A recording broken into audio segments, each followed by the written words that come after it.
America and guns, a deadly love story from Columbine to Aurora. Another victim on the north side of the theater in the parking lot. A stunning 125 fatal mass shootings in this country in the 13 years since Columbine. Americans, young and old, cut down in schools, offices, churches, and now a movie theater. I'm being told that he's in Theater 9. Tonight, I lost the man who made Bowling for Columbine 10 years ago, Michael Moore. Has anything changed in the decades since? What's the real reason? What's the real reason that we want to have 250 million guns in our homes? What are we afraid of? Michael Moore, the interview you won't see anywhere else. This is Piers Morgan Tonight.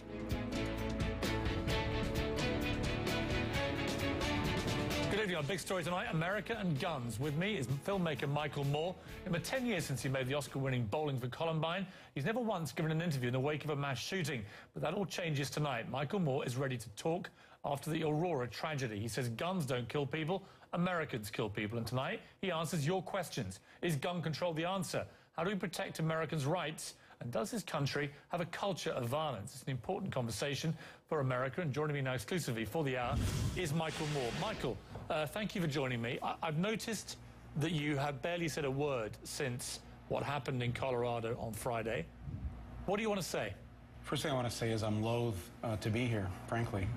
As you pointed out, I've never gone on TV after any of these shootings since I made Bowling for Columbine. I'm not a pundit. I'm not an analyst. I don't want to participate in the existing debate that's going on about whether or not you should be able to have as many guns as you want to have, or that guns are even the problem. I think that both conservatives and liberals are half right, each of them, on this issue. The conservatives, when they say guns don't kill people, as you said, I would alter that to guns don't kill people, Americans kill people. We do this more than anybody else. Of the 23 richest countries, over 80% of all gun murders happen in one country, ours. The left, liberals, believe that if we just have more gun control laws, all the problems are going to go away. Well, I don't think so.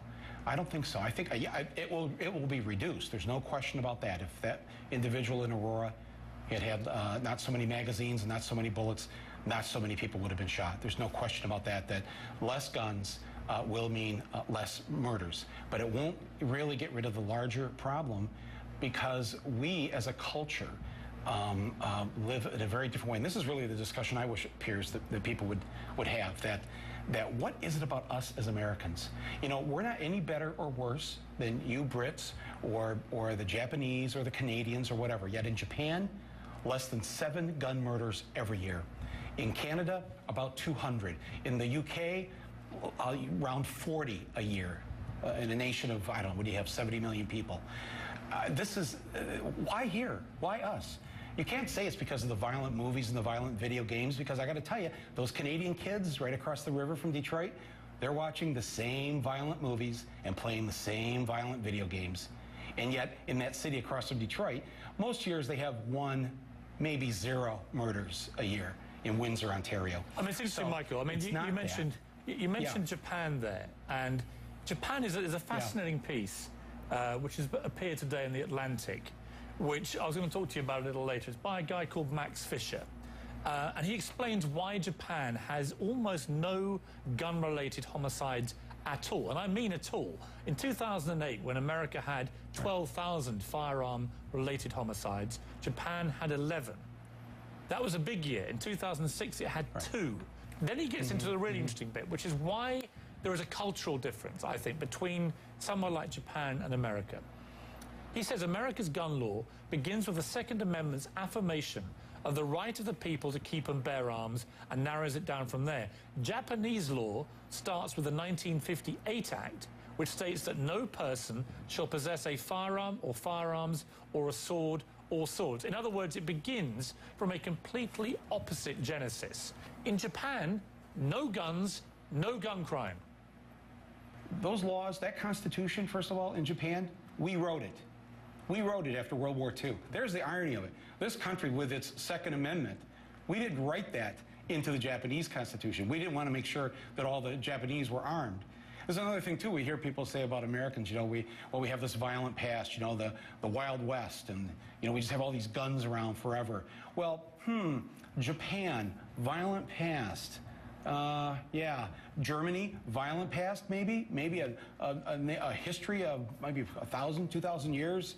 From the Huns to the Nazis, is a very violent people, and yet they don't kill each other now. They don't shoot each other with guns. Why is that? That's the discussion I want to have. What is it about us that wants to do this? I know you think that if we just got rid of all the guns, we would get rid of all the gun murders. I don't think anybody really thinks that can happen in this country. But certainly, strong gun control laws will reduce the number. There's no question about that. I'll give you another example. Australia, 1996, had a mass murder. As most countries do have their own mass murder. Norway last summer, Scotland, the schoolyard a number of years ago. So most countries do get this because there are insane people everywhere in the world, and they've existed since Cain killed Abel.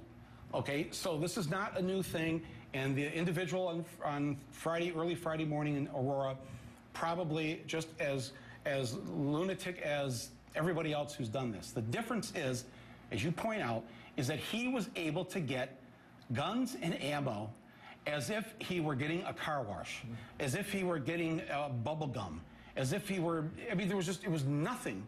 And that is a huge problem. But I think that there's something very unique about us, because it's not that, again, these countries are any better than us. The British Empire, I think you guys ruled the world with a barrel of a gun for a couple hundred years. There's nothing new about people that have a violent culture doing bad things. So why is it that your countries with these pasts that have these violent cultures, and you're watching the same violent movies, and actually you have more broken homes because you have a higher divorce rate in Great Britain than you have here. You have more people that go to church here and believe in God than any other Western country. So really, what's the real reason? Here's the flaw, Michael. Here's what wants to have 250 million guns in our homes. Here's where I see just the fundamental flaw in the American gun culture. Apparently, since Friday, there's been a 41% rise in people in Colorado seeking registration to own a gun, a firearm. And they're doing so, quite obviously, because they have been persuaded by the pro-gun lobby debate in the last few days, which has been very dominant, as it always is, that they would be safer if they had had a firearm, if they were in that movie theater at the time. That if they'd all been armed, this character wouldn't have been able to carry out what he did. And this was the argument put to me last night. And it really, it angers me that people are reacting like this, because the answer is simply not to flood the whole of America with more guns. This character was not only armed to the teeth, he was protected to the teeth. He had very carefully planned out full body armor, helmets, everything. He wasn't going to get taken down. And that same spike, by the way, occurred when President Obama became president. There had been a huge run on, after the election of people buying guns. What are they afraid of? Well, the people in Colorado, I guess, you know, they're afraid to go to the movies. So now everybody's going to bring a gun to the movies. I mean, I just really want to say to people, you're not living in a movie. This tragedy may have happened in a movie theater, but you are not in a movie when you're in a movie theater. So let's say you had a gun on you and a guy is there. He lets off a tear gas canister. There's gas everywhere. People are crawling over, running over everybody. There's total chaos. You're going to somehow very quickly, because remember, he's got a semi-automatic gun, so he's popping people very quickly every second. You're going to somehow get your gun out, and you're back in row 15, and you're somehow going to find that guy in the gas and shoot him and take him down. I mean, really, we have to get real here. Just to come back to reality. That is not the problem. That is not how we're going to solve the issue. The issue of last week is that we have serious mental health problems with people in this country. We're in the 21st century. We're not in the 5th century BC. We should be able by now to provide the necessary free help to people who are troubled. Right, I want to come back and talk to you about the right to bear arms, about the crucial passages in the Constitution, in the Second Amendment, which so many Americans use as their absolute justification for owning guns.